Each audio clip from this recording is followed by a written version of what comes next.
for kicking this off. Because we're recording, thank you, Nathan, and all the founder path for pulling this together. It's a great community we've been part of for several years. I want to talk about 3 frameworks to help you forecast and inform your board. And make this interactive and come into it. As it said, my name is David Appel. I run the global SaaS vertical at Sage. And Sage is the world's largest provider of solutions to the office of the CFO. And I've been part of winning business with over 2,000 clients. And a lot of this is the amalgamation about what's come from those discussions because we want to pay it forward to everybody.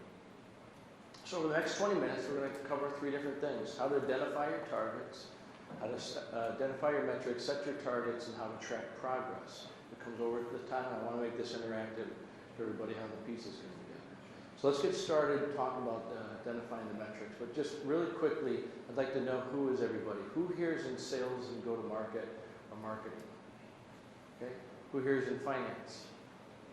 Thank you. Who here is a CEO or founder? Okay, great. It's helpful for everybody that's coming in.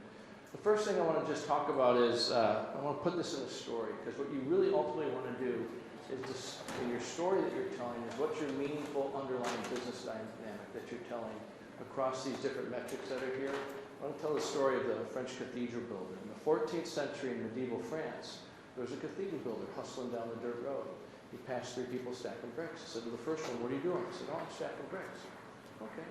He passes the second one, "What are you doing?" "Oh, I'm stacking bricks to build a wall."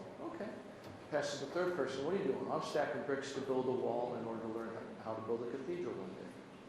Fast forward in the future, first person's dead, second person's barely scraping by. Anybody want to take a guess what the third person's doing? Thank you. Building cathedrals. And so you earn your client's business through automating some core process and in return close deals. Critical, but it's only stacking bricks. If you've done it right, you put in the data intelligence layer based upon the information that you created in the firm. Critical, it's only building the wall. If you really have understood from your product market fit what's happening in the market, you understand how to help them prosecute the mission and have a shared consciousness with its executive team on the process that you're helping optimize in a way that quantifies that. And that's how you help build your clients' cathedrals. And it's so critical to be thinking that way with today's market uncertainty, when so many contracts are getting cut, budgets getting lowered, negotiations are happening. So you think about what is your cathedral building mud, meaningful underlying business dynamic. For stacking bricks, there's the core 6 C's. Is anybody taken Ben's SaaS Metrics Academy? Of course, thank you. There's always at least one customer in every room, Ben. If you have it, Ben's world class at helping educate you on what's happening here. But underneath all this, there's the core metrics that the investors are going to look at. I'm happy to send the slides to anybody who wants to see it coming afterwards. But then there's a lot underneath this based upon your billing model that's critical to what's actually going to happen. What's the quantity of your customers? What's the length of your contracts? Usage billing or subscription or transaction? Land and expand or simple deal that comes through? Are you young, high growth? Are you private equity buyout with a slower growth model? You just have to constantly pick red pill or blue pill. What it is going to be unique about your business, but whatever you're doing to tell the story, it needs to be tied back to this and how revenue's coming in to what's happening with how you're trying to help build a cathedral. Now I want to share underneath this, we do a lot of work with KeyBank Capital Markets. They are the #1 IPO, investment bank for IPOs. And this is 12 different firms that went public and how they calculate churn. Look at the different ways that people are calculating how the numbers come in. The point here is you can create it your own way. Because right now we're about identifying what the metrics are that you want. It's almost a journey as opposed to the destination on coming together as an executive team on how are you going to define walls, or bricks, walls, and cathedral with the clients. And the thing I love about, I'll just point out box, you can see that in the back, implied ACV. Does anybody know what implied ACV is? Customers that spend over $5,000 a year in ARR with them. They drew that line, but there's that kind of flexibility in the metric that you build as long as you've done it together. And I see Ray smiling because part of the SaaS metrics board is to try to standard board is to bring some continuity and consistency to this, how it all comes together. Underneath all this is your cohorts. Because as you grow as a company, there's different stages upon the maturity that you have that we're going to talk about in the next section. And as you win clients, there's different reasons on why you've won their business, but you want to stack rank them. So you're back to what's the meaningful underlying business dynamic tied to financial metrics, but against the cohorts of the customer that you have. And this is the underpinnings of the story. Every year I go to the large investment banks annual investor conferences. And so I just had them 2 weeks ago in San Francisco, Morgan Stanley, Goldman Sachs, GMP, KeyBank. And because I work with a lot of the boards of directors of our clients, trying to understand how they tell their story. And this is the pattern upon which how they're really telling the story. We could weave in TAM and a couple other things for the purpose of getting this done. So I just want to ask everybody, because I want to make this interactive, whether you want to write it down for yourself or bring it up into the group. What is your cathedral building key underlying business measure that you have? Does anybody want to volunteer it? Or if you just want to think to yourself and write it down, or if you don't know, think about how you can, for those of you that go to market leaders, CEOs, how can you lead that conversation with your executive team and with your board? Because when everything's important, nothing's important. So how do you really know what that one measure is in order to guide everybody? And that's the central part of your story. Humans forget facts. You'll forget most of this presentation. I hope you remember the cathedral building story. And I hope you think about how you apply that as the one thing in that story. The metric is stacking bricks. What's the metric for you? For our business, it's how do we win the billing model of our clients. That's the number one thing we can do is do they build an entire process and building model with us. And that's what everything's managed around. Hey, Drew. How's it going? Hey. Thanks for coming. Let's get into section 2, setting your targets. So we've done a lot of work and found a pattern on how companies grow, or simplifying it. But C, product market fit. Series A, prove you can sell it.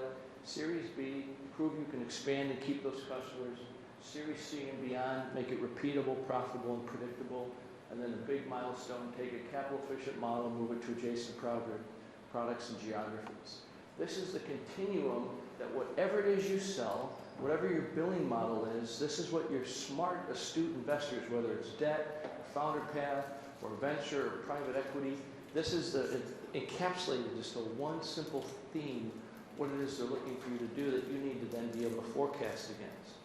So who here's 0 to 3 million? Okay, good, half of you. Just want to go in depth a little bit on this, and again, I'm happy to send the deck out. And I'm oversimplifying the world because running a business can get put into a lot of variables. But there's 3 things that folks are looking for. Do you have a good value prop as defined in the revenue growth?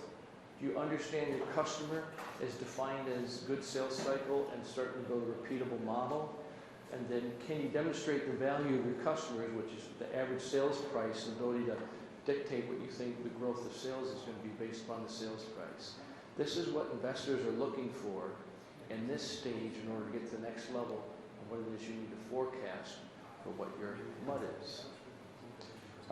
For everybody, for each of these, I'm just going to ask of you, based upon the stage, which of these 3 you think you're strongest on? You don't need to tell me unless somebody wants to volunteer. But wherever you're taking notes or something like that, which of the 3 are you strongest on? Which of the 3 do you think you could take the most amount of work to improve and ensure you're clear as a team? Because I want to make this a good takeaway for everybody from having attended this session. Then, next stage, an ARR that's coming up. How are you different? It's defined by the win rate. How are you repeatable based upon the sales cycle to get to the revenue nut that you have? And then how are you demonstrating unit economics with what your CAC is, and then what your LTV to CAC ratio is underneath. So back to whatever makes you specific and unique, this is what people are looking for at this stage. The forecast against to be able to put in, but the trick is because there's so much variability always and certainty right now with all the economic uncertainty that's out there, what's happening with the pieces that come together. 10 million plus, are you starting to get some good traction in your spaces? The market's starting to coalesce. Everybody's ready. Jeffrey Moore, Crossing the Chasm. right? In the bowling alley, everybody's beating each other's heads in. Who's coming out as the market leader? We're trying to track that as the growth rate over the benchmark. Are you ready to scale based upon, have you figured out your sales velocity curve with the efficiency out of your sales team? And then you have a good financial profile. Rule of 40 kind of comes and goes and how critical it is, but it's still so important in tracking profitability. Who here is profitable right now, by the way? Okay, congratulations. For the video people, half the room profitable, so as you're listening, are you profitable or not? This is the pieces that you want to do. And again, think to yourself, if you're getting to this stage, which of these are you strong on?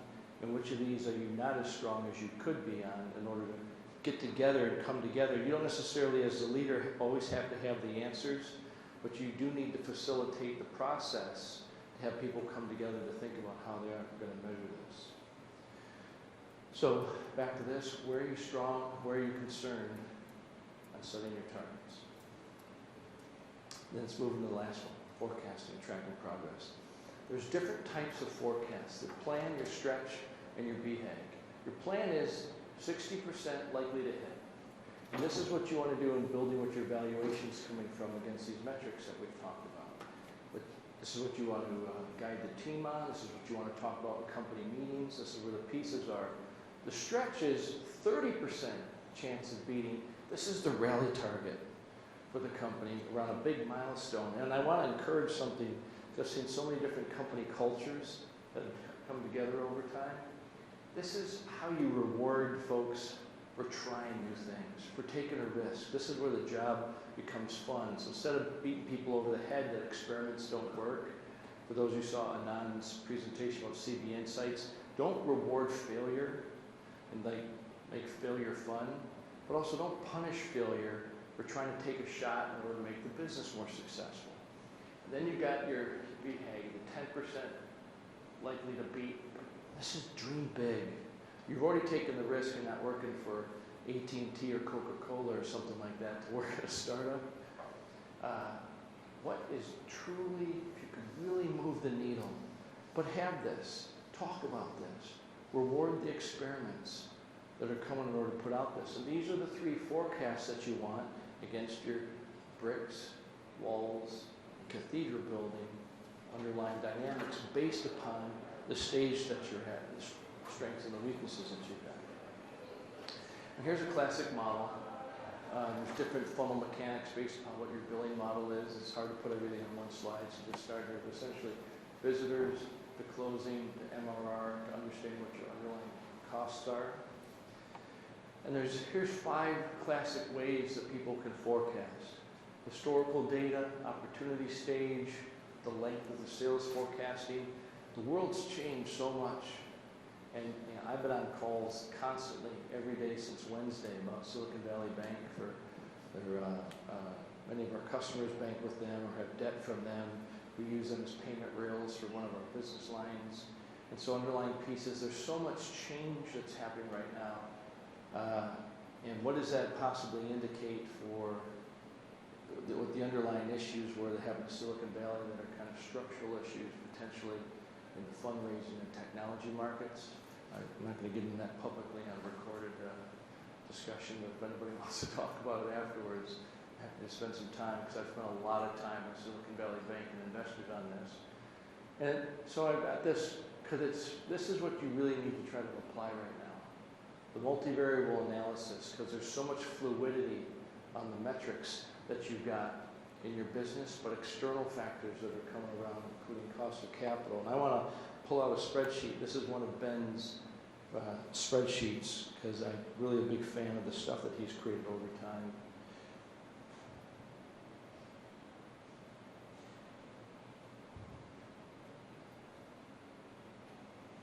For those of you who haven't seen it, Ben's put a lot of different forecasts that are out there, and I'm a big proponent of his, so a chance to download it, to take a look at it. This is his multi-year forecast model that's out there, and as you can see, there's multiple tabs based upon the inputs that are coming in here. Put the pieces in, and all kinds of data that you can put in to have the data come in. This is where That's why this is the third part of the presentation on tracking progress. You've identified what your measures are, try to set some what the targets are that you want to go after, and here's what you want to track the progress that comes out of this. And I want to share, though, back to, as powerful as this is, and it's a good spreadsheet that Ben has built, the rub is when you're pulling data from so many different places, your tech stack becomes just a big colossal mess. And you might not have to do it as the senior folks, but it's people on your staff underneath. Someone has to do all the reconciliation across all the systems, and then you just don't know. Everything's delayed, there's a chance of error, and you don't know which system is the accurate and correct one, and this is where forecasts start to get blown up. I just put this in as an example of a tool that's out there, is the ability to take the best of what Ben's model was, and this is as you scale up a little bit bigger, the company becomes more sophisticated and much more variables, and third pieces are out there. The ability to add in assumptions that adjust for what you think your big measures are and what your stages are is where real sophisticated modeling comes in.